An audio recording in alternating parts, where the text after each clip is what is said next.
ఒక్క విషయం మీరు జాగ్రత్తగా పరిశీలించండి. ఆ కోపం ఎవరి మీద తెచ్చుకోవాలి, ఎప్పుడు తెచ్చుకోవాలి, ఆ కోపాన్ని తెచ్చుకోవడం వ్యవస్థని చక్కబెట్టడానికి ఒక సాధనంగా వాడాలి అన్న విషయంలో ఆయన యామరపాటు చెందాడు. కోపం తెచ్చుకోవద్దు అని చెప్పకూడదు ఎప్పుడు. కోపానికి వశుడవు కావద్దు అని చెప్పాడు. కోపానికి వశుడు కావడం వేరు, కోపం తెచ్చిపెట్టుకోవడం వేరు. కోపం తెచ్చిపెట్టుకోవాలి, తప్పకుండా తెచ్చిపెట్టుకోవాలి. ఎందుకో తెలుసా? వ్యవస్థను నియంత్రించడానికి సాధనాలలో అదొకటి. కోపం నటించాలంటే, కోపానికి వశుడవడానికి, కోపాన్ని తెచ్చిపెట్టుకోవడానికి తేడా ఏమిటంటే, కోపాన్ని తెచ్చిపెట్టుకున్నవాడు కోపాన్ని వెంటనే వదిలిపెట్టగలడు, మళ్ళీ వెంటనే తన సహజ స్థితిలోకి వచ్చేయగలడు. ఎందుకంటే అది అంటించుకుంటుంది తప్ప ఆయన వశుడైపోలేదు. దానికి వశుడైపోయిన వాడు ఊగిపోతాడు. ఊగిపోతే ఇంకా ఆ తర్వాత ఆయన సహజ స్థితిలోకి రాలేడు. ఇంకా అది దీర్ఘకాలిక క్రోధంగా పరిణమించిపోతుంది. ఆయన ఇక సహజ స్థితిలోకి రాలేడు, సహజంగా ఆయన మాట్లాడలేడు. అలా ఉండకూడదు. ఆ క్రోధానికి వశుడు కాకూడదు, క్రోధమునకు వశుడు కాకూడదు. కానీ కోపం తెచ్చుకోకుండా మాత్రం ఉండకూడదు.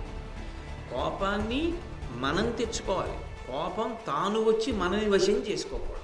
మీరు ఆ తేడా పట్టుకున్నారని నేను అనుకుంటున్నాను. ఇంట్లో తండ్రి ఉన్నాడు అనుకోండి, కోపం చెడ్డదని రోజు ఉపన్యాసంలో చెప్తున్నారు, నేను ఎవ్వరినీ కోపడు అని పిల్లల్ని కూడా ఏమీ అనకుండా వాళ్ళని బ్రతిమాలుతూ కూర్చున్నాడు అనుకోండి, అప్పుడు ఆ పిల్లలు లొంగరు. ఎక్కడ కోపం అవసరమో అక్కడ కోపమునకు తాను వశుడు కాకూడదు, కోపాన్ని తెచ్చిపెట్టుకోవాలి, నటించాలి. చాలా కోపం వచ్చేసిన వాడిలా కనపడాలి.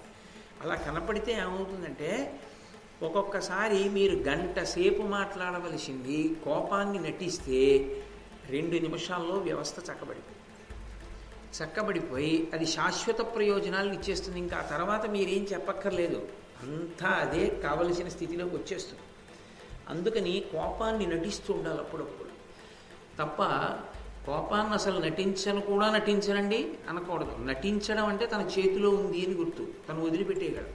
కోపం మనని వశం చేసుకుంది అంటే తను వదిలిపెట్టలేడు, మళ్ళీ అదే వదిలిపెట్టాలి.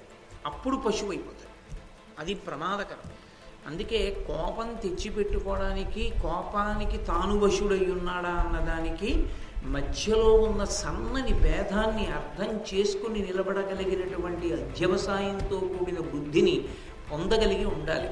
అది సాధన చేత మాత్రమే వస్తుంది. ఎందుచేత అంటే దీనికి ఒక పెద్ద ప్రమాదం ఒకటి ఉంది. ఇవి వదిలేయండి అంటుంటారు. వదిలేయండి అని చెప్పడానికి, నేను పట్టుకుంటే నేను వదిలేస్తాను, అవి నన్ను పట్టుకుంటే నేను ఎలా వదిలేస్తాను, అవి నన్ను వదిలేయాలి. కానీ కామక్రోధములు మంచిగా వదిలేయండి అంటారు. కామక్రోధములను నేను పట్టుకోలేదు వదిలేయడానికి, అవి నన్ను పట్టుకున్నాయి. నన్ను అవి పట్టుకుంటే అవి వదిలేయాలి. అవి వదిలేయాలంటే వాటికి ఏది అసహ్యమో అది అక్కడ అన్వయం కావాలి. మీరు జాగ్రత్తగా గమనించారో లేదో, నేను ఆ జలగని పట్టుకోలేదు, జలగ నన్ను పట్టుకుంది. ఇప్పుడు నేను జలగను వదలాలా, జలగ నన్ను వదలాలా? జలగ నన్ను వదిలేయాలి. జలగ నన్ను వదిలేయాలంటే ఓ జలగా వదులు అంటే వదలదు. కాస్త ముగ్గట్టుకొచ్చి దాన్ని నోటి దగ్గర పడేసామనుకోండి, పట్టుకున్న చోట వదిలిపెట్టేస్తుంది, కింద పడిపోతుంది వదిలేసి. దానికి అసహ్యం. కోపం వదిలిపెట్టేయడానికి సాధనం ఏమిటి అంటే సాధన, పరిశీలన ఒక్కటే దానికి మార్గం, ఇంకొకటి ఏమీ లేదు. మీరు స్తోత్రాలు చేయండి, ఇంకోటి చేయండి, ఏం చేయండి, అదే మొదలు. కోపము కామము ఈ 2 దేనికి లొంగిపోతాయంటే ఈ 2 పరిశీలనకి లొంగిపోతాయి. అందుకే పెద్దలు ఎప్పుడైనా వాటికి పరిష్కారాన్ని సూచించవలసి వస్తే పరిశీలనాన్నే దానికి పరిష్కారంగా చెప్తారు. అందుకే శంకర భగవత్పాదులు కూడా నారీస్తనభరణాభీదీశం దృష్ట్వామాగా మోహావేశం ఏతత్ మాంసవసాది వికారం మనసి విచింత్య వారం అంటారు. వారం అంటే మళ్ళీ బాగా మనసులో పరిశీలనం చేస్తుంటే, దాన్ని గమనిస్తుంటే శాస్త్రీయమైన పద్ధతిలో దాని మీద పట్టు మనకి జరుగుతుంది. ఇది నన్ను వశం చేసుకునే ప్రయత్నం చేస్తోంది, దీనికి నేను వశుణ్ణి కాకూడదు, దీన్ని ఎక్కడ ఉంచాలో అక్కడే ఉంచాలి, నేను అంటే పోవాలి, రా అంటే రావాలి, అంతవరకే, దానికి నేను వశవర్తిని కాను అని పరిశీలనం చేసుకోవడం వచ్చిందనుకోండి, దాన్ని మీరు నిలబెట్టగలరు. అందుకే నోటి వెంట చెడు మాట రాదు. కోపానికి వశుడైపోయాడు అనుకోండి, చెడు మాట రావడం కాదు, ఎంత పనైనా చేసేస్తాడు. ఆ తాత్కాలికావేశమునందు ఎంత పెద్ద తప్పైనా సరే చేస్తాడు. అందుకే క్రుద్ధ పాపం న కుర్యాత్క కృతో హన్యాద్గురునపి క్రుద్ధ పరుషయా వాచ నరం సాధు నధిక్షిపేత్ అంటారు వాల్మీకి రామాయణంలో. ఆ క్రోధమునకు వశుడైపోతే వాడు గురువుగారిని కూడా చంపేస్తాడు. అరే అదేంటే గురువుగారిని చంపడం ఏంట్రా, మాటే రాకూడదు నోటి వెంట అన్న భావన కూడా నిలబడదు, చంపేస్తారు. ఎందుచేత అంటే ఆవేశమునకు వశుడైపోయాడు. అదిగో ఆ పరిస్థితి రాకుండా ఉండాలి అంటే పరిశీలన ఒక్కటే మార్గం అయి ఉంటుంది. ఆ పరిశీలన దేని వలన వస్తుంది అంటే తగినటువంటి వ్యవస్థీకృతమైనటువంటి మనసు ఏర్పడాలి. ఆ మనసుకి సరి అయినటువంటి అధ్యవసాయం ఉండాలి.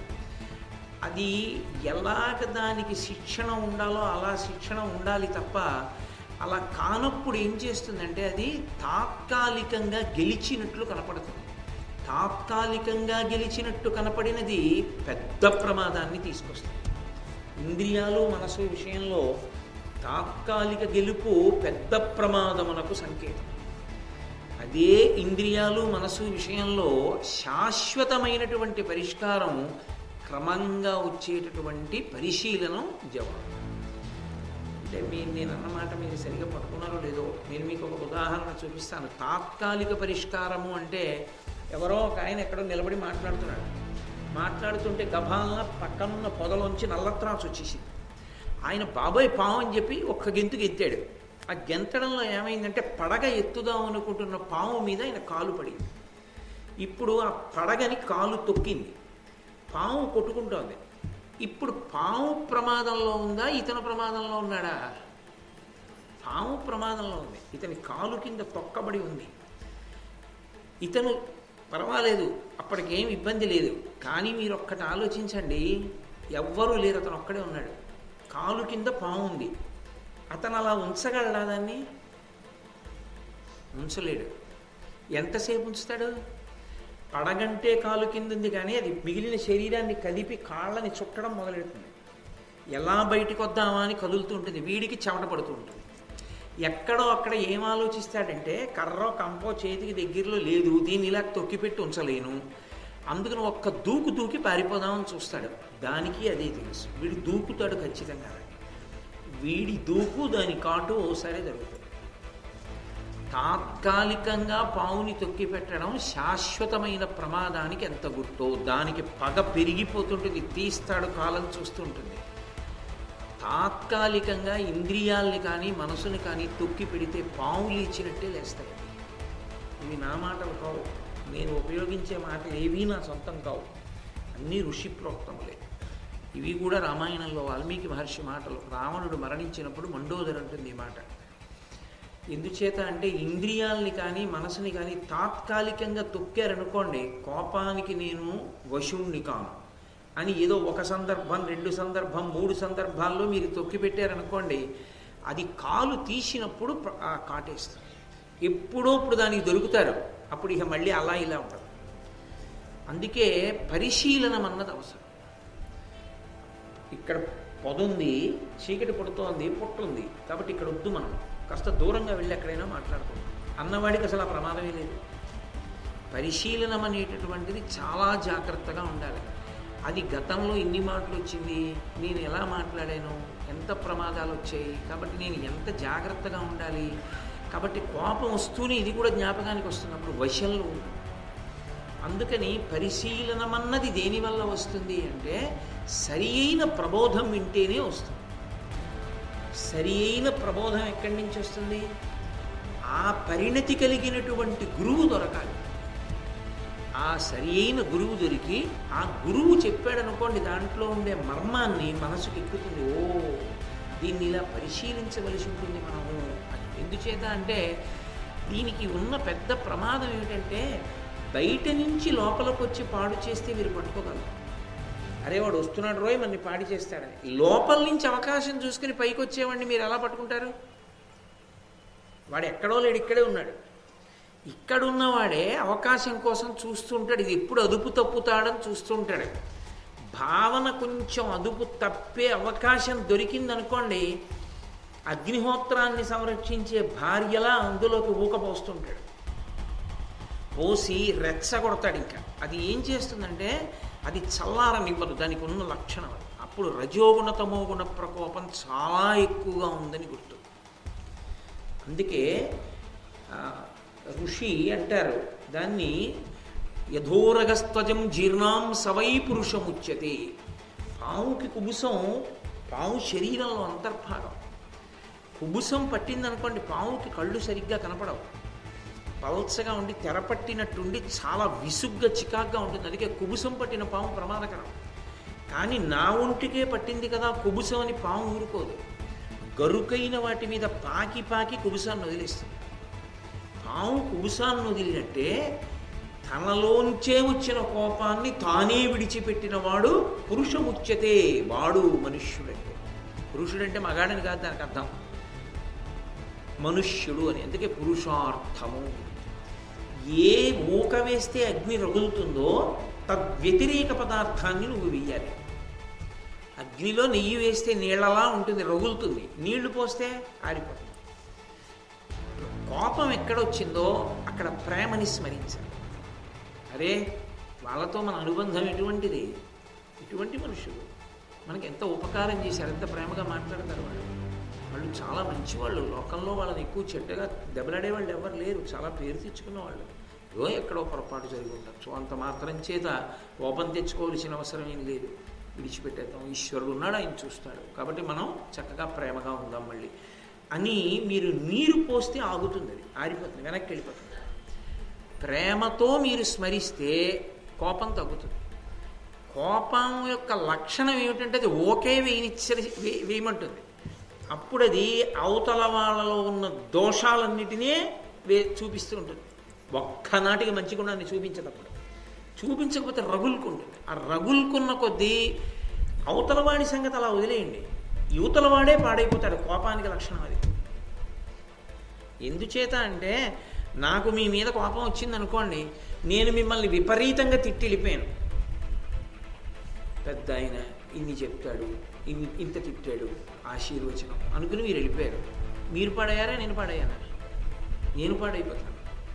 కాబట్టి పరిణతి ఎక్కడ అంటే అవతల వారిని నిందించకుండా ఉండడానికి ప్రేమతో ఆలోచించడం ఒక్కటే మార్గం. అప్పుడు అదే మన పెద్దరికానికి గుర్తు ఏమిటి, వాళ్ళకున్న బలహీనతని కప్పాలి మనం, అప్పుడే కదూ. లేకపోతే ఇంకెందుకు పెద్దరికం మనకి అన్ననాడు కప్పుకుంటుంది. ఇది ఎక్కడి నుంచి వస్తుంది? ఒకడికి తనంత తానుగా వచ్చేది కాదది, అది ఆ లక్షణం లేదు. అందుకే శంకర్లు అంటారు కామక్రోధశ్చలోభశ్చ దేహే తిష్టంతి తస్కరాః జ్ఞానరత్నాపహారాయ తస్మాత్ జాగ్రత్త జాగ్రత్త. అది లోపలున్న శత్రువు, అది ఎప్పుడూ జ్ఞానరత్నాన్ని అపహరించాలని చూస్తుంది. తస్మాత్ జాగ్రత్త జాగ్రత్త, ఎప్పుడూ జాగ్రత్తగా పరిశీలనం చేస్తూ ఉండాలి దాన్ని. అంతేకాని తొందరపడిపోతూ ఉండకూడదు, ఆవేశపడకూడదు. ఒకవేళ మనుష్య జన్మ అన్న తర్వాత ఆవేశపడకుండా ఎక్కడ ఉంటారు? ఇప్పుడు ఇలా విన్నంత మాత్రం చేత అలా సాధనలో వెంటనే గెలవరు. ఎక్కడో పొరపాట్లు జరుగుతాయి, తప్పేం లేదు. జరిగితే కొంచెం జాగ్రత్తగా పరిశీలన చేసుకోండి. అరే నా వల్ల ఈ పొరపాటు జరిగిందే, మరి దానికి విరుగుడు ఏమిటి అంటే వెంటనే ఏమీ మొహమాటం పెట్టుకోకుండా, నేనింత గొప్పవాణ్ణి అన్న అహంకారం ఏమీ లేకుండా, కించిత్ పొరపాటు నా వల్ల ఏమైనా ఎక్కడైనా జరిగిందేమో అనుకుంటే సత్పురుష లక్షణం ఏమిటి అంటే ఉత్తర క్షణంలో క్షమార్పణ కోరడం. అది మంచి లక్షణం. అంటే ఆ దోషం ఎక్కడైనా కించిత్ స్పర్శ ఉండి ఉంటే అది పోతుంది. కాబట్టి అది సాధన. అది ఎక్కడి నుంచి వస్తుంది అంటే గురువుగారి దగ్గర వినగా వినగా వినగా వినగా పరిశీలన వస్తుంది. ఆ పరిణతి లేని తపస్సు ఏం చేస్తుందంటే పాడు చేస్తుంది. మనిషి చాలా భక్తితో ఉన్నట్టుగా ఉంటాడు, కానీ లోపల పండ లేదు ఇంకాను. ఆ పండకపోవడం వల్ల ఏమవుతుందంటే లేనిపోని ఇబ్బందులు కొని తెచ్చుకుంటూ ఉంటాడు అప్పుడప్పుడు. అవి అప్పుడప్పుడు కాదు, తరచుగా సంభవిస్తాయి.